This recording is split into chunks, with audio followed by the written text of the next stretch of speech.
Award-winning veteran actor Jamie Bartlett has been described as someone who is passionate and committed to everything he did. He died on Monday, age 55. Bartlett was best known for playing the role of David Gennaro in Rhythm City. To reflect on his life and legacy, I'm joined now by his son, Hector Bartlett. Hector, good afternoon. Our condolences to you and the family at this sad time. It's not easy losing any loved one, and for you as a son, it must be very hard losing a father.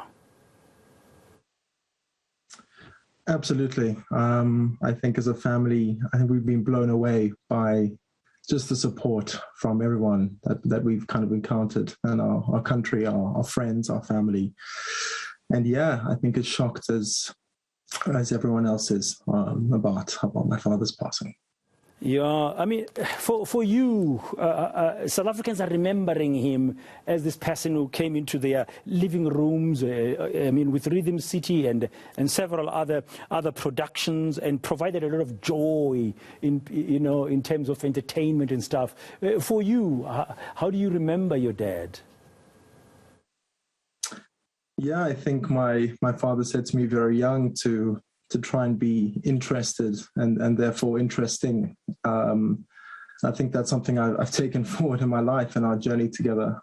We spent a lot of our time road tripping around South Africa, through the smallest of small towns, spending time in India together, Ghana as a young boy. He was fascinated by food, by texture, by nature, by color.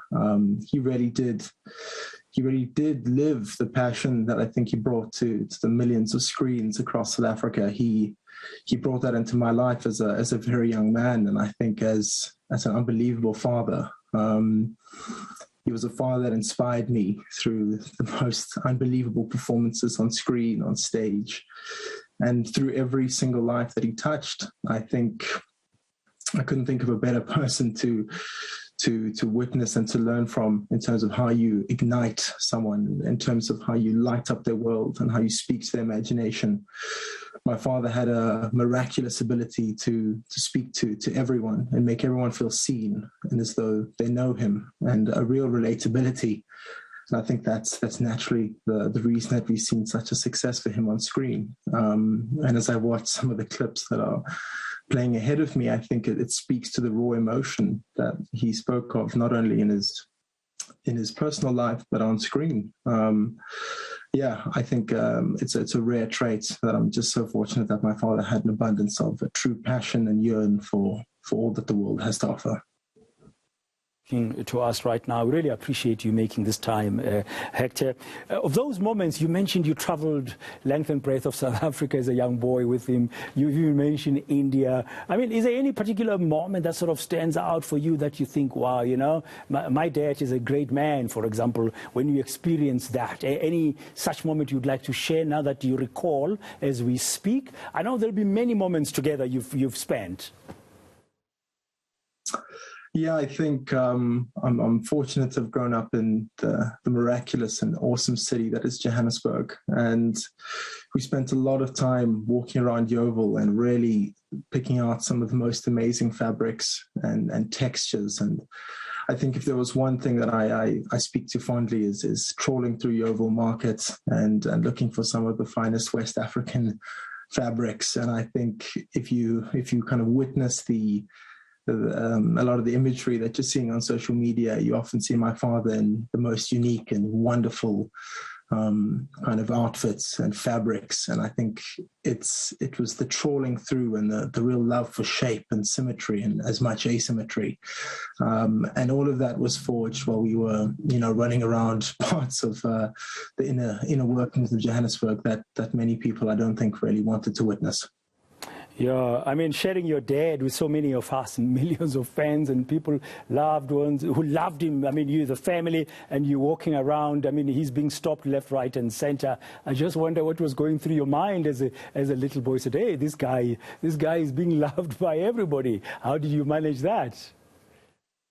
Yeah, I think it's both my parents are kind of actors on screen, and it's something that I've never known anything different. I think a lot of people look towards my life and think, how on earth did he do it all? But for me, it felt as though the man I knew. It was kind of part of my training as a young man, to witness my father, and so to share him with everyone else. It was part of what made him smile, was having a relationship with our country and with everyone who witnessed his work.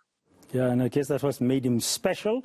And you are special too, in a way, by talking to us now in this tough moment of your said loss. You describe him in the family statement that he was a shining light in your lives. You're devastated, but it brings such comfort knowing that he was loved by so many. How do you want us as a son? How would you want us, or love us, so to speak, to remember him, his contribution, his valuable and brilliant contribution to the world of arts and culture in this country? Yeah, I think if I look towards my father, I think it would be the ferocity and the passion with which he described and worked his craft.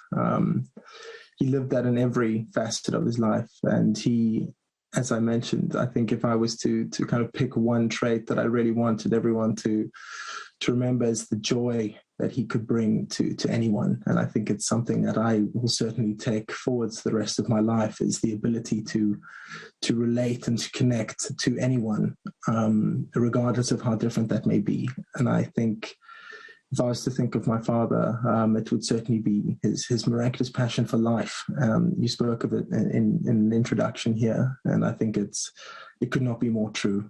He was passionate about learning, passionate about the world, making a difference, and certainly passionate about the people and those within it. So I think it was a man who was passionate about this country and unilaterally attached to those people within it. Besides that, as we're going to conclude now, Hector, what did you miss most about him as a son? Yeah, I think it's really hard to put your finger on. There's so much to miss. I can't quite put my finger on an exact moment that I'd miss most, but I think if it was anything, it was the friendship and the mentorship that he offered me. He was a miraculous friend to me, above a father, a partner. Yeah, he was a great friend and would just provide me with the most telling advice and unusual perspectives compared to everyone else that I know and in my world. And those kind of asymmetrical decisions are what made him, the talisman that he was on the screen. And it's something which he brought through to my life. It's just a real different lens on the world. And so I certainly will miss that as one key thing most. Hector, I don't know if it's too soon. He passed on Monday. It's Wednesday today. Is the family any clearer today? How are you going to bid farewell to him? Are you planning memorial service ahead of a funeral? Or is it too early to say? I think at this point, it's too early to say. I think what I can share is that we, as you mentioned, shared my father with many, many, many fantastic South Africans and kind of Africans across this continent. And I think we can guarantee that everyone will have the ability to mourn with us, alongside us, and we'll provide that information in due course. But I can't provide anything further at the moment. Hector, once again, our deepest sympathies to you and the rest of the family, the loss of your dad. A great man, a veteran actor, a man who brought joy and tears, I'm sure, and smiles to so many people on the screen, particularly on eTV's Rhythm City.